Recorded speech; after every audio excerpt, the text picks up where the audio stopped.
Hello friend, स्वागत है आपका मेरे YouTube channel book to bulls में। दोस्तों, हर बार की तरह इस बार भी मैं आपके लिए लेके आऊँ एक ऐसे ट्रेडर की कहानी जिसको पूरी दुनिया ने सराहना किया और पूरी दुनिया में बीएनएफ के नाम से जाना गया। तो दोस्तों, ये एक ऐसा ट्रेडर था जिसने एक छोटे से रूम में बैठ के इतना बड़ा प्रॉफिट किया जितना कोई सोच नहीं सकता। तो चलिए इसकी पूरी लाइफ स्टाइल समझते हैं, इसकी कहानी समझते हैं कि किस तरीके से ये जो है अपनी लाइफ में इतना बड़ा पैसा बनाया और इसकी कौन सी स्ट्रैटेजी थी जो ये फॉलो करके इतना बड़ा पैसा कमाया। तो चलिए शुरू करते हैं। दोस्तों, ये कहानी है एक ऐसे इंसान की जो दुनिया से छिपा रहा लेकिन ट्रेडिंग की दुनिया में छा गया। नाम है तकाशी कोटगामा, इसको बीएनएफ भी बोलते हैं। जापान का एक छोटा सा लड़का जो एक सिंपल कमरे में बैठ के बिलियनरी को हरा दिया। आइए जानते हैं कि ये पैदा कहाँ हुआ। तकाशी कोटगावा का जन्म जापान में हुआ, लेकिन उनकी ज़िंदगी में ना कोई लग्जरी थी ना ही स्टॉक मार्केट का बैकग्राउंड। वो टोक्यो में एक मिडिल क्लास फैमिली से बिलोंग करता था। कोई एमबीए नहीं, कोई बिग फाइनेंस डिग्री नहीं, सिर्फ एक कंप्यूटर, एक छोटा सा कमरा और एक जुनून कुछ कर दिखाने का।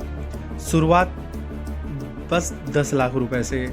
2001 में जब ज़्यादा लोग कंप्यूटर पर गेमिंग कर रहे थे, तकाशी ने ट्रेडिंग सीखनी शुरू की।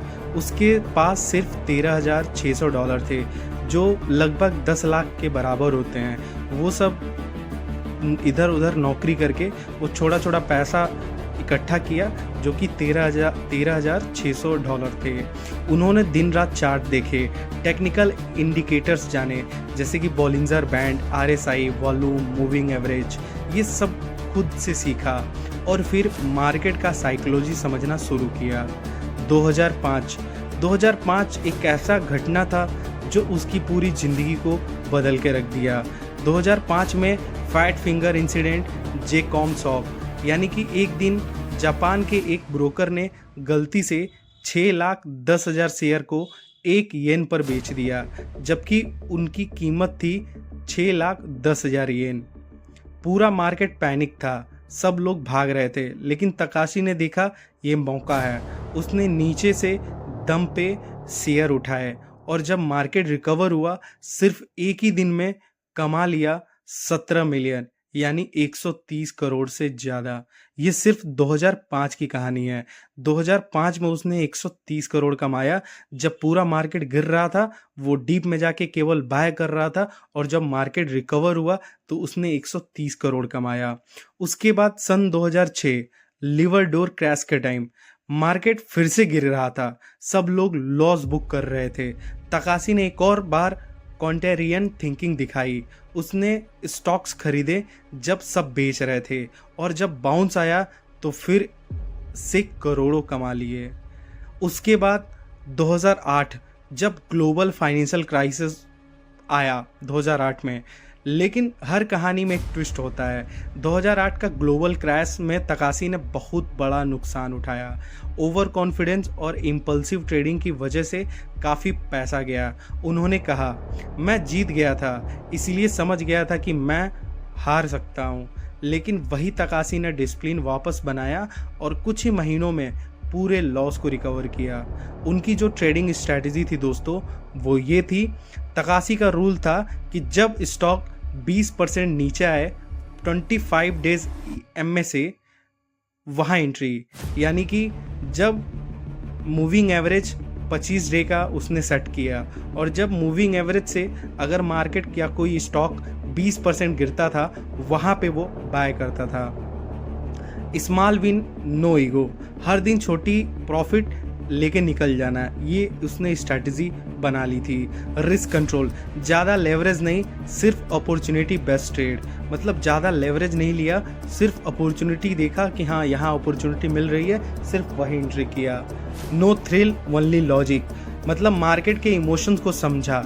यानी कि कोई ऐसा नहीं कि आया मार्केट देखा गिर रहा है तो किसी स्टॉक को, उसने पूरे मार्केट को समझा कि एग्जैक्टली मार्केट में हो क्या रहा है, इमोशंस क्या है, लोगों के अंदर फियर क्या है, लोग मार्केट के क्राइसिस से भाग रहे हैं कि पैसे निकाल रहे हैं। ये सब चीज़ें वो देखा कि हाँ पूरी दुनिया भाग रही है, तो वो भागा नहीं, वो उस टाइम पे बाय किया जब दुनिया पैसे अपना लॉस बुक कर रही थी, अपना लॉस काट के भाग रही थी, वो पैसा मार्केट में डाल रहा था और उसके बाद उसने कमाए बहुत सारे पैसे।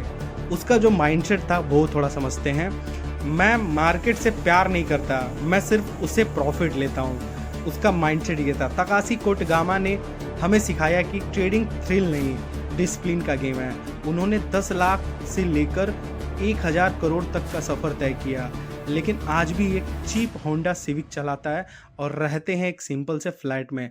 आज वो क्या करते हैं? आज भी तो वो जिंदा होंगे तो वो क्या करते हैं? तो आज के टाइम पे बताया जाता है कि आज तकाशी ज़्यादा पब्लिक अपीयरेंस नहीं करते, लेकिन रिपोर्ट्स के मुताबिक वो टोक्यो में रियल इस्टेट प्रोजेक्ट में इन्वेस्ट कर रहे हैं, क्रिप्टो और फाइनेंस कॉन्फ्रेंसेस में क्वाइटली पार्टिसिपेट करते हैं और कभी कभी नए ट्रेडर्स को मेंटर भी कराते हैं, लेकिन पब्लिक फेम से हमेशा दूर रहते हैं। तो ये सबसे अच्छी उनकी बात है कि पब्लिक से दूर रहते हैं। आखिरी सीख इस वीडियो में क्या मिली? अगर आप भी स्टॉक या फॉरेक्स मार्केट में नए हैं तो स्ट्रैटेजी से खेलो, ना कि इमोशन से। तोकाशी कोटगामा ने हमें दिखाया ना तो पैसा होना जरूरी है, ना ही फैंसी डिग्री, बस जरूरी है फोकस, डिसिप्लिन और मार्केट का असली नेचर समझना। इस कहानी के अंत में आपको सिर्फ ये पता चलेगा कि अगर आपको ये कहानी इंस्पायरेशन लगी हो तो इस वीडियो को लाइक करें और ऐसे ही रियल ट्रेडर्स की कहानी के लिए बुक टू बुल्स को सब्सक्राइब करना ना भूलें।